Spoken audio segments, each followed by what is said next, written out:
Friends, welcome my YouTube channel. ಎಲ್ಲರೂ ಹೇಗಿದ್ದೀರಾ? ಚೆನ್ನಾಗಿದ್ದೀನಿ ಅಂತ ಭಾವಿಸ್ತೀನಿ. ಇವತ್ತು ಪುಳಿಯೋಗರೆ ಯಾವ ರೀತಿಯಾಗಿ ಮಾಡೋದು ಅಂತ ನೋಡೋಣ ಬನ್ನಿ. ಅದಕ್ಕೆ ಒಂದು ದೊಡ್ಡ ಸೈಜಷ್ಟು ಒಂದು ಟೊಮೆಟೊ ಕಟ್ ಮಾಡಿ ಇಟ್ಕೊಳ್ಳಿ, ಮತ್ತು ಸ್ವಲ್ಪ ಕೊತ್ತಂಬರಿ, 2 ಪ್ಯಾಕೆಟಷ್ಟು ಪುಳಿಯೋಗರೆ ಪೌಡರು, ಮತ್ತು ಒಂದು ಸ್ಪೂನು ಉದ್ದಿನಬೇಳೆ, ಆಮೇಲೆ ಒಂದು ಸ್ಪೂನ್ ಕಡಲೆಬೇಳೆ. ನೋಡಿ, ಖಾರಕ್ಕೆ ತಕ್ಕ ಹಾಗೆ ನಾನು ಸ್ವಲ್ಪ ಜಾಸ್ತಿ ತೊಗೊಂಡಿದ್ದೀನಿ ಒಣಗಿದ ಮೆಣಸಿನ್ಕಾಯಿ. ನಮ್ಮ ಮನೆಯವರು ಖಾರನ ಸ್ವಲ್ಪ ಜಾಸ್ತಿ ತಿಂತೀರಿ, ಅದಕ್ಕೋಸ್ಕರ ಒಣಗಿದ ಮೆಣಸಿನ್ಕಾಯಿನ ಅಷ್ಟು ತೊಗೊಂಡಿದ್ದೀರಿ. ಆಮೇಲೆ ಅರ್ಧ ಸ್ಪೂನಷ್ಟು ಸಾಸಿವೆ, ಹುಣಸೆ ರಸನ ತಗೊಳ್ಳಿ, ಒಂದು ಕಪ್ಪಷ್ಟು. ಆಮೇಲೆ ಗ್ಯಾಸ್ನ ಹಚ್ಚಿ ಒಂದು ಕಡಾಯಿಯನ್ನು ಇಕ್ಕಿ, ಕಡಾಯಿ ಚೆನ್ನಾಗಿ ಕಾದ ಮೇಲೆ ಒಂದು 6ರಿಂದ 7 ಸ್ಪೂನ್ ಎಣ್ಣೆಯನ್ನು ಹಾಕ್ಕೊಂಡ್ಮೇಲೆ ಎಣ್ಣೆ ಚೆನ್ನಾಗಿ ಬಿಸಿ ಆದಮೇಲೆ ನೋಡಿ, ಚೆನ್ನಾಗಿ ಬಿಸಿ ಆಗಬೇಕು ಎಣ್ಣೆ ಚೆನ್ನಾಗಿ ಬಿಸಿ ಆದಮೇಲೆ ಅರ್ಧ ಸ್ಪೂನಷ್ಟು ಎತ್ತಿಟ್ಟಿರುವಂಥ ಸಾಸಿವೆನ ಹಾಕ್ಕೊಡಿ. ಸಾಸಿವೆ ಆದಮೇಲೆ ಚೆನ್ನಾಗಿ ಚಟಪಟ ಆದಮೇಲೆ ಕಡಲೆಬೇಳೆ ನೋಡಿ ಈ ಥರ ಹಾಕ್ಕೊಳ್ಳಿ, ಮತ್ತು ಉದ್ದಿನಬೇಳೆ ಹಾಕ್ಕೊಳ್ಳಿ. ಆಮೇಲೆ ಸೌಟನ್ನ ತೊಗೊಂಡು ಈ ರೀತಿಯಾಗಿ ಚೆನ್ನಾಗಿ ಮಿಕ್ಸ್ ಮಾಡ್ಕೊಳ್ಳಿ. ಅದು ಲೈಟ್ ಮೆರೂನ್ ಕಲರ್ ಆಗಬೇಕು, ಆ ರೀತಿಯಾಗಿ ಮಿಕ್ಸ್ ಮಾಡ್ಕೊಳ್ಳಿ. ಆಮೇಲೆ ಒಣಗಿದ ಮೆಣಸಿನ್ಕಾಯಿ ಆಗಿದ್ಮೇಲೆ ಸ್ಟವ್ನ ಸಿಂಬಲ್ಲಿ ಇಟ್ಬಿಡಿ, ಇಲ್ಲಾಂದರೆ ಒಣಗಿದ ಮೆಣಸಿನ್ಕಾಯಿ ಸೀದೋಗುತ್ತೆ. ನೋಡಿ ಈ ಥರ ಅದಾದಮೇಲೆ ಸ್ವಲ್ಪ ಟೊಮೆಟೊ ಹಾಕ್ಕೊಳ್ಳಿ. ಟೊಮೆಟೊ ಹಾಕ್ಕೊಂಡು ಚೆನ್ನಾಗಿ ಈ ರೀತಿಯಾಗಿ ಫ್ರೈ ಮಾಡ್ಕೊಳ್ಳಿ.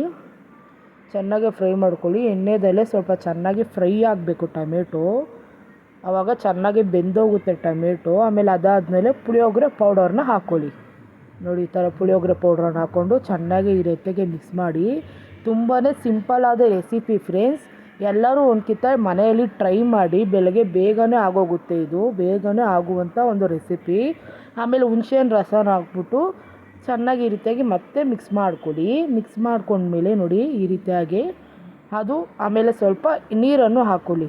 ಓಕೆನಾ? ಆವಾಗ ಚೆನ್ನಾಗಿ ನೀರು ಹಾಕಿದ್ಮೇಲೆ ಚೆನ್ನಾಗಿ ಡ್ರೈ ಆಗೋಗುತ್ತೆ. ನೀರು ಹಾಕಿದ್ಮೇಲೆ ನೀರಾಗಿರುತ್ತೆ ಅಂತ ಯೋಚನೆ ಮಾಡಬೇಡಿ. ನೋಡಿ ಚೆನ್ನಾಗಿ ಡ್ರೈ ಆಗೋಗುತ್ತೆ ಅದೇನೆ.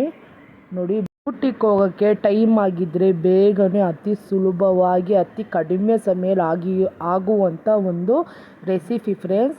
ನಾನು ಹಾಕಿರುವಂಥ ಎಲ್ಲ ವಿಡಿಯೋನು ನಿಮಗೆ ಇಷ್ಟ ಆಗಿದ್ರೆ ಲೈಕ್ ಮಾಡಿ, ಕಮೆಂಟ್ ಮಾಡಿ, ಶೇರ್ ಮಾಡಿ ಫ್ರೆಂಡ್ಸ್, ಸಬ್ಸ್ಕ್ರೈಬ್ ಮಾಡಿ ಫ್ರೆಂಡ್ಸ್. ಇನ್ನೂ ನಿಮಗೆ ಯಾವ್ಯಾವ ರೆಸಿಪಿ ಬೇಕು ಅಂತ ನಾನು ಕಮೆಂಟ್ ಬಾಕ್ಸಲ್ಲಿ ಕಮೆಂಟ್ ಮಾಡಿ. ನೋಡಿ, ಅದಾದಮೇಲೆ ಸ್ವಲ್ಪ ಉಪ್ಪನ್ನು ಹಾಕ್ಕೊಂಡು ರುಚಿಗೆ ತಕ್ಕಷ್ಟು ಉಪ್ಪನ್ನು ಹಾಕ್ಕೊಳ್ಳಿ. ನಾನು ಅನ್ನ ಬೇಯಿಸುವಾಗಲೂ ಸ್ವಲ್ಪ ಉಪ್ಪನ್ನು ಹಾಕ್ಕೊಂಡಿದ್ದೀನಿ, ಅದಕ್ಕೋಸ್ಕರ ನೋಡಿ ಹಾಕ್ಕೊತಾ ಇದ್ದೀನಿ. ಓಕೆನಾ? ಆಮೇಲೆ ಕೊನೆಯದಾಗಿ ಕೊತ್ತಂಬರಿನ ಹಾಕ್ಕೊಂಡು ಚೆನ್ನಾಗಿ ಮಿಕ್ಸ್ ಮಾಡ್ಕೊಳ್ಳಿ. ನೋಡಿ ಈ ರೀತಿಯಾಗಿ ಚೆನ್ನಾಗಿ ಮಿಕ್ಸ್ ಮಾಡಿದ್ಮೇಲೆ ನಿಮಗೆ ಗೊತ್ತಾಗುತ್ತೆ ನೋಡಿ, ಈ ಥರ ಎಣ್ಣೆ ಬಿಟ್ಕೊಳ್ಳುತ್ತೆ. ಎಣ್ಣೆ ರೀತಿಯಾಗಿ ಬಿಟ್ಕೊಂಡ್ಮೇಲೆ ನಾವು ಎತ್ತಿಕ್ಕಿರುವಂಥ ಬಡಿಸ್ಕೊಂಡಿದ್ದೀನಿ ನೋಡಿ ಅನ್ನನ ಆಮೇಲೆ ಹಾಕ್ಕೊಳ್ಳಿ. ನೋಡಿ ಈ ಥರ ಹಾಕ್ಕೊಳ್ಳಿ. ನಿಮಗೆ ಗೊಜ್ಜು ಜಾಸ್ತಿ ಅನಿಸಿದರೆ ನಿಮಗೆ ಜಾಸ್ತಿ ಬೇಕಾದ್ರೆ ಜಾಸ್ತಿ ಮಾಡ್ಕೊಳ್ಳಿ, ಕಡಿಮೆ ಬೇಕಂದರೆ ಕಡಿಮೆ ಮಾಡ್ಕೊಳ್ಳಿ. ನಾನು ಆ ರೈಸಿಗೆ ಎಷ್ಟು ಬೇಕೋ ಅಷ್ಟು ಮಾತ್ರ ಮಾಡ್ಕೊಂಡಿದ್ದೀನಿ ಫ್ರೆಂಡ್ಸ್. ಯಾಕಂದರೆ ನನ್ನ ಯಜಮಾನ್ರು ಇಬ್ಬರೇ ಇರೋದು, ಅದಕ್ಕೋಸ್ಕರ ನೋಡಿ ಈ ಥರ ಹಾಕ್ಕೊಂಡು ಈ ರೀತಿಯಾಗಿ ಚೆನ್ನಾಗಿ ಮಿಕ್ಸ್ ಮಾಡ್ಕೊಳ್ಳಿ. ನೋಡಿ, ನಿಮಗೆ ಜಾಸ್ತಿ ಬೇಕಂದರೆ ಜಾಸ್ತಿ ಗೊಜ್ಜು ಹಾಕಿ ಮಿಕ್ಸ್ ಮಾಡ್ಕೊಳ್ಳಿ. ಮೀಡಿಯಮಾಗಿ ಈ ರೀತಿಯಾಗಿ ಚೆನ್ನಾಗಿ ಬರುತ್ತೆ ನೋಡಿ ಫ್ರೆಂಡ್ಸ್. ಚೆನ್ನಾಗಿ ಬಂದಿದೆ ಅಲ್ವಾ? ನೋಡಿ ಈ ರೀತಿಯಾಗಿ. ಆದಮೇಲೆ ಕೊನೆಯದಾಗಿ ಸ್ಟವ್ನ ಆಫ್ ಮಾಡಿ ಫ್ರೆಂಡ್ಸ್. ನೋಡಿ ಈ ಥರ ನಿಮ್ಮ ಮನೆಯಲ್ಲಿ ಮಕ್ಕಳಿಗೆ, ಯಜಮಾನ್ರಿಗೆ ಎಲ್ಲರಿಗೂ ಮಾಡಿಕೊಡಿ, ತುಂಬಾ ಚೆನ್ನಾಗಿದೆ ಅಂತಾರೆ. ಟ್ರೈ ಮಾಡಿ, ನಾನು ಕಮೆಂಟ್ ಮಾಡಿ. Bye friends.